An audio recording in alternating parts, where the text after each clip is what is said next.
ಇದು ಶ್ರದ್ಧೆ, ಶಿಸ್ತು, ಪರಿಶ್ರಮ, ಸಾಧನೆಗೆ ಹೊಸ ವ್ಯಾಖ್ಯಾನ ಬರೆದ ವಿದ್ಯಾರ್ಥಿನಿಯ ರೋಚಕ ಕತೆ. ಒಂದೆಡೆ ರಾಜ್ಯದ ದ್ವಿತೀಯ ಪಿಯುಸಿ ರಿಸಲ್ಟ್ ಬಂದಿದೆ. ಇವೆಲ್ಲದರ ನಡುವೆ ದಕ್ಷಿಣ ಕನ್ನಡ ಜಿಲ್ಲೆಯ ಆಳ್ವಾಸ್ ಕಾಲೇಜಿನ ದಿಶಾ ರಾಜ್ಯಕ್ಕೆ ಪ್ರಥಮ ಸ್ಥಾನ ಪಡೆದಿದ್ದಾರೆ.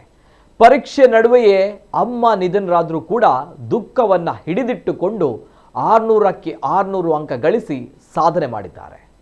ದ್ವಿತೀಯ ಪಿಯುಸಿ ಪರೀಕ್ಷೆ ಫಲಿತಾಂಶ ಸಂಭ್ರಮದ ನಡುವೆ ನೋವಿನಲ್ಲೂ ಅಚಲ ಛಲದಿಂದ ಸಾಧನೆಯ ಶಿಖರವೇರಿದ ದಕ್ಷಿಣ ಕನ್ನಡದ ವಿದ್ಯಾರ್ಥಿನಿ ದಿಶಾ ಅವರ ಕತೆ ಎಲ್ಲರ ಕಣ್ಣಂಚನ್ನ ಒದ್ದೆ ಮಾಡಿದೆ.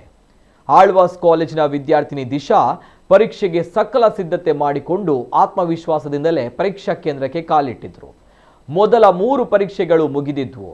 ಆದರೆ ವಿಧಿ ಆಡಿದ ಆಟವೇ ಬೇರೆಯಾಗಿತ್ತು. ಪರೀಕ್ಷೆ ನಡೀತಾ ಇರುವಾಗಲೇ ದಿಶಾ ಅವರ ತಾಯಿ ಆಕಸ್ಮಿಕವಾಗಿ ನಿಧನರಾದರು. ತಲೆಯ ಮೇಲೆ ಆಕಾಶವೇ ಕಳಚಿ ಬಿದ್ದಂತಹ ಪರಿಸ್ಥಿತಿ ಒಂದೆಡೆ, ಹೆತ್ತ ತಾಯಿಯನ್ನ ಕಳೆದುಕೊಂಡಂತಹ ದುಃಖ ಮತ್ತೊಂದೆಡೆ. ಭವಿಷ್ಯವನ್ನು ನಿರ್ಧರಿಸುವ ಇನ್ನುಳಿದ 3 ಪರೀಕ್ಷೆಗಳು. ಈ ಸಂಕಷ್ಟದ ಸಮಯದಲ್ಲಿ ಧೃತಿಗೆಡದ ದಿಶಾ ತಾಯಿಯ ಕನಸನ್ನ ನನಸು ಮಾಡುವ ದೃಢ ಸಂಕಲ್ಪ ಮಾಡಿದ್ರು. ದುಃಖವನ್ನ ಎದೆಯಲ್ಲೇ ಬಚ್ಚಿಟ್ಟು ಕಣ್ಣೀರನ್ನ ಹಿಂಗಿಸಿ ಪರೀಕ್ಷೆ ಬರೆದ್ರು. ಅವರ ಈ ಹೋರಾಟಕ್ಕೆ ಕಾಲೇಜು ಆಡಳಿತ ಮಂಡಳಿ ಮತ್ತು ಉಪನ್ಯಾಸಕರು ಸಂಪೂರ್ಣ ಬೆಂಬಲವಾಗಿ ನಿಂತರು. ಆ ಸಮಯದಲ್ಲಿ ಏನು ಮಾಡಬೇಕೆಂದು ತಿಳಿಯದಾಗಿತ್ತು. ಆದರೆ ನನ್ನ ಅಮ್ಮನಿಗೋಸ್ಕರವಾದರೂ ಕೂಡ ನಾನು ಇದನ್ನ ಸಾಧಿಸಬೇಕಾಗಿತ್ತು ಎಂದು ದಿಶಾ ಮಾಧ್ಯಮಗಳ ಮುಂದೆ ಮಾತನಾಡುತ್ತಾ ಭಾವುಕರಾದರು.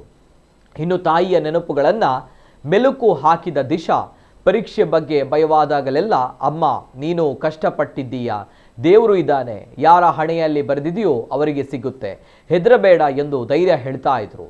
ಆ ಮಾತುಗಳೇ ನನಗೆ ಶಕ್ತಿಯಾದವು. ಅಮ್ಮ ಈಗ ಇದ್ದಿದ್ರೆ ತುಂಬಾ ಖುಷಿ ಪಡ್ತಾ ಇದ್ರು ಎಂದು ಕಣ್ಣೀರಾದ್ರು.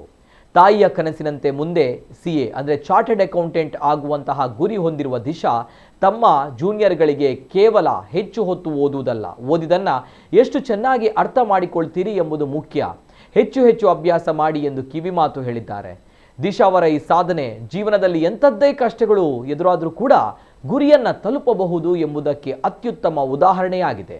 ಇನ್ನು ದಿಶಾಳ ಸಾಧನೆಗೆ ಆಳ್ವಾಸ್ ಸಮೂಹ ಶಿಕ್ಷಣ ಸಂಸ್ಥೆಯ ಮುಖ್ಯಸ್ಥರಾಗಿರುವಂತಹ ಡಾಕ್ಟರ್ ಎಂ ಮೋಹನ್ ಆಳ್ವಾ ಅವರು ಸಂತಸ ವ್ಯಕ್ತಪಡಿಸಿದ್ದಾರೆ.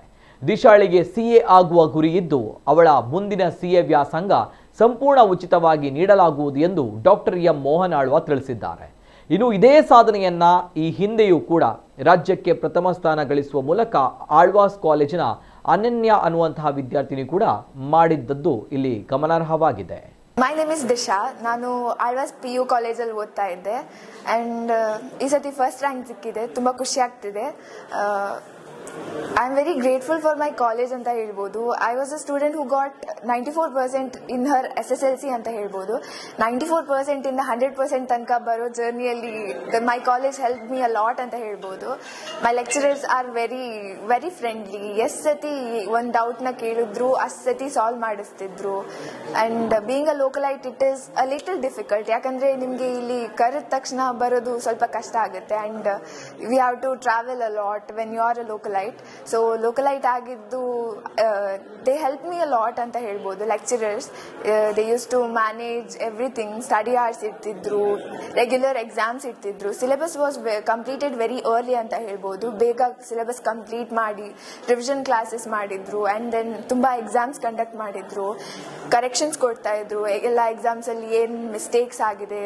So that help me a lot ಅಂತ ಹೇಳ್ಬೋದು. And lastly doctor Mohan Alva ಸರ್ಗೆ ಆ್ಯಂಡ್ ನಮ್ಮ ಕಾಮರ್ಸ್ ಡಿಪಾರ್ಟ್ಮೆಂಟ್ ಡೀನ್ ಮತ್ತು ಪ್ರಿನ್ಸಿಪಲ್ ಮತ್ತು ನನ್ನ ಎವ್ರಿ ಲೆಕ್ಚರರ್ಸ್ ಎಲ್ಲ ಲೆಕ್ಚರರ್ಸ್ಗೂ ಐ ಆಮ್ ವೆರಿ ಗ್ರೇಟ್ಫುಲ್ ಅಂತ ಹೇಳಿ ಥ್ಯಾಂಕ್ ಯು ಅ ಲಾಟ್ ಅಂತ ಹೇಳ್ಬೋದು ಅಷ್ಟೇ.